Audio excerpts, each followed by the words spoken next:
with you. Hey, Coach, how's it going? Hey Jacob, how are you? Doing well, thanks. On Tuesday, Kim talked about how difficult it would be to fill the void with Dante being gone, and that would take kind of the whole receiver unit to bridge the gap. Um, but Kim's probably going to have a lot more focus from opposing defenses with Dante being gone. Can you kind of speak to the qualities that Kim has that you think will kind of make him ready to take on that extra pressure? Yeah, again, I thought as a whole, one of the things we were able to do was create depth at the receiver position. And, for me, in terms of the things that we lost with Dante, obviously his production is what you guys see, but there was so much more the leadership and the steps he'd taken to become a leader for us. And so for that, what I would hope to see out of Rakim and the rest of that group is each one of those guys kind of step up with the off the field stuff. Rakim is a naturally kind of a loner, quiet guy that kind of manages himself. And, as we define leadership here as having a positive impact on others, we need him to have more effect on others on our team with how he practices, how he plays the game. And, I expect him to do that. I expect guys like Ja'Shawn Jones and Daryl Jones to obviously step up, and then leadership from Brian Cobbs, who has also been a leader for us. So specifically with Rakim, obviously the consistency of making the plays like a Dante was able to do for us, as Rock has been able to do. But then more than anything, just kind of the other little things that, besides the production on the field, but the way he helps lead and impact others on our team with the way he practices and leads. We'll go to Dylan. Hey, Coach, can you just touch on what C.J. Stroud does well on the field and what kind of separates him for the rest of the Big Ten elite quarterback pack?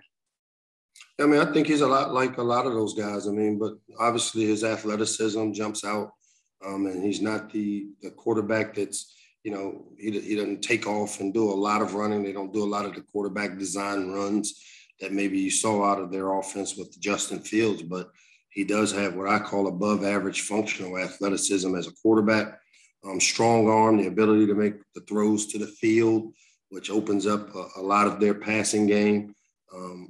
He's really competitive, for a young player.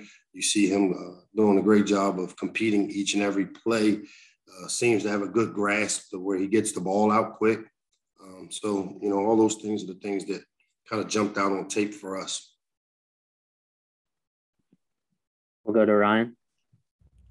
Hey, Coach. I was talking to Chig and Brian Cobbs yesterday, and we was talking about their shoe game. I just want to ask you, are you into shoes like some of the players on your team? I don't know, man. I don't want to say anything that's going to incriminate me. But, I mean, I do have a pretty mean shoe game.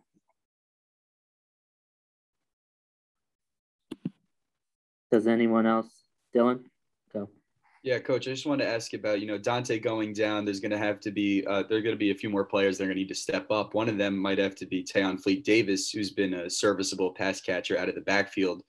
What does he bring in the receiving game, and just what have you seen from him just catching passes from Talia? Yeah, that's to me one of the strengths that I've always felt that Taeyeon had as a back, his ability as a receiver out of the backfield. And it's definitely a matchup that we need to take advantage of, because he does offer us a skill set that creates some matchup issues because of his ability to run routes. I do think, like I said, losing the touches that are typically there for Dante, now it adds more touches to some of these other guys. And, we have to figure out who of these other guys will be consistent in terms of their playmaking ability. And, we've got, like I said, a deep receiver room that has the skill. And now these guys will get the opportunities, and we just need somebody to kind of maybe help take over some of the production that we'll lose by losing Dante. Go to Ahmed. Hey, Coach. Appreciate you taking some time. Kind of going into preseason, I noticed a lot of the talk was, among the past receiver duos in the Big Ten were obviously Ohio State, Chris Olave and Garrett Wilson, and then Maryland with Demus and Rack. So I'm kind of curious, and just now your guys are going against those two dynamic receivers. I guess, how do you guys respond as a secondary coming off of last week's performance to maybe limit their efficiency? Yeah, I mean, that's something that's a challenge for us and something that I think our players are looking forward to. As I said earlier this week, this is why they decide to come play at Maryland, is for the opportunity to go against some of the best in the country. And obviously the three receivers that they have, the slot along with Olave and Garrett Wilson are all very talented players that will have our full attention. Obviously, the quarterback does a great job of giving them opportunities. The one thing I noticed about their group is they do a tremendous job of attacking the ball and the contested catches. They all go up and attack that thing. And so we've got to make sure we do a great job of being in great phase and then finishing the play through the hands. And that's something I think Taeyeon does really well. It's something that, we miss by not having Deonte Banks out there right now. And, Jacorian Bennett typically has done well when he's been in phase. So great challenge. I know our DBs are looking forward to it. And it'll be a good matchup to watch. Thank you. Go back to Jacob. Back to Taeyeon. Do you think his role for the team has kind of changed throughout the season as you've been able to understand the offense a little bit more? Or have his responsibilities kind of more been dictated based off the situation in the game?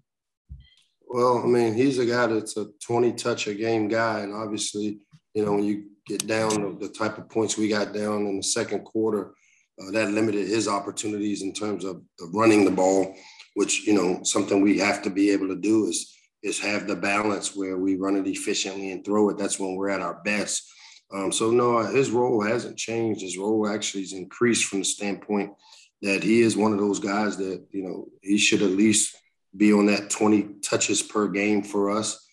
We had 54 plays last week or 56 gradable plays. And, when you turn it over, you limit your opportunities, which then limits the opportunities to get the ball to these guys that we feel have the ability to make plays for us. And so our goal now is to make sure we take care of the football, that we can try to get to that 80 play minimum and afford us the ability to make sure that our best players are getting enough touches to make plays for us.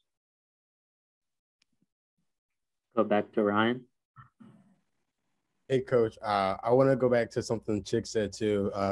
So Chick said he's a big fashion guy, and he always try to put his teammates on some drip and trying to make them look good. I want to ask, does he try to give you some advice on like what to wear and on some fashion stuff? No, not at all. I mean, no, not at all. I don't know what drip Chig has or wears, but no, I'm not taking recommendations from Chig on my drip. I got big boy drip, man. It's hard. When you're a big boy, you got to keep that thing covered up.